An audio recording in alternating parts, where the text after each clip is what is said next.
Hi, good morning. So today kay magtanok na sad ko og anagon.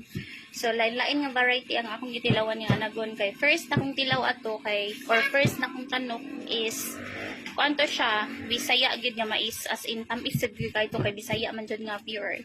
So karon kay lahi na sad nga variety ang ato ang tanokon. Ni order ko ani or gipalit ko ani sa MUA. Ang pangalan ni nga mais kay yellow corn na pud siya.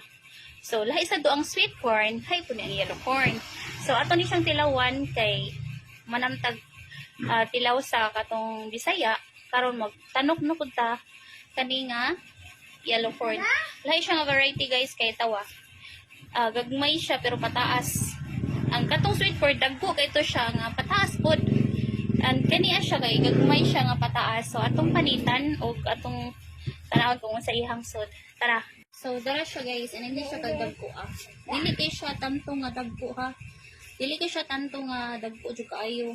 So, atong tanawon kung nabigid siya unod sa ilalong. So, inani siya. Mura siya og sweet corn, pero yellow corn ni siya ha. Yellow corn. Dili ni siya sweet corn. So, tawa. Inani siya kadagko ara. Kana. Pero tamis gyapon ni siya nga mais. And sakto ra pud siya sa kaguwamon guys. Medyo humuk-humuk pagid siya pero okay na ni siya. So itong panitan.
So, almost 1 hour na ni siya.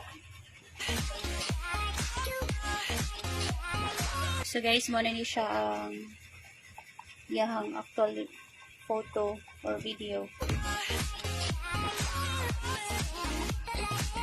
So, half an hour.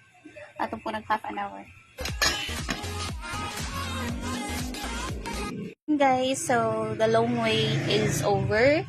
So, atong tanawon kay naluto na siya after 1.5 hour na tuglata. So, mao na ni siya. Naluto na jud siya. So, mao na ni ang actual niyang luto jud. Nganaw. Tara. Luto na jud siya. Atong tilawan.